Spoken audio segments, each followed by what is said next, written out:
पहिला तपाईहरु होम स्क्रिनमा जानुहुन्छ होम स्क्रिनमा जानुस् त्यहाँबाट प्ले स्टोर खोजेर प्ले स्टोरमा क्लिक गर्नुस् त्यसपछि त्यहाँ सर्च गर्ने ठाउँ आउँछ माथि त्यहाँ एमएस टिम सर्च गर्नुस् एमएस टिम लेखेर सर्चमा थिचेपछि त्यहाँ इन्स्टल भन्ने देख्नुहुन्छ तपाईहरुले त्यहाँ क्लिक गर्नुस् त्यसपछि डाउनलोड हुन्जेसम्म गरौँ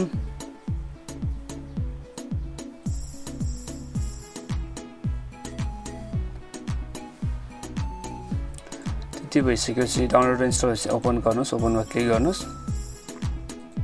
तपाईको एमएस टिम खुल्छ त्यसपछि नेक्स्ट गरिसकेपछि लास्टमा गेट इट भन्ने आउँछ त्यसो गर्नुस् त्यसपछि त्यहाँनेरि माइक्रोसफ्ट आईडी हाम्रो स्कुलले दिएको हुन्छ त्यो तपाईले त्यहाँ हाल्नु पर्ने हुन्छ हाम्रो स्कुलले दिएको छ @gyanodayNepal.edu.np हुन्छ पछाडीपट्टि र स्कुलबाटै दिएको पासवर्ड तपाईले त्यहाँ राखेर साइन इन गरिसकेपछि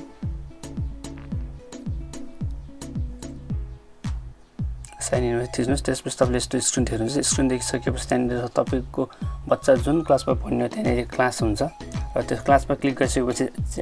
जुन त्यहाँ च्यानल्सहरु आउँछ तलपट्टि सब्जेक्टहरु आउँछ त्यो जुन सब्जेक्टको क्लास हो त्यही क्लिक गरेर तपाईले त्यहाँनिर जोइन भन्ने अप्सन देख्नुहुन्छ जोइन गर्न सक्नुहुन्छ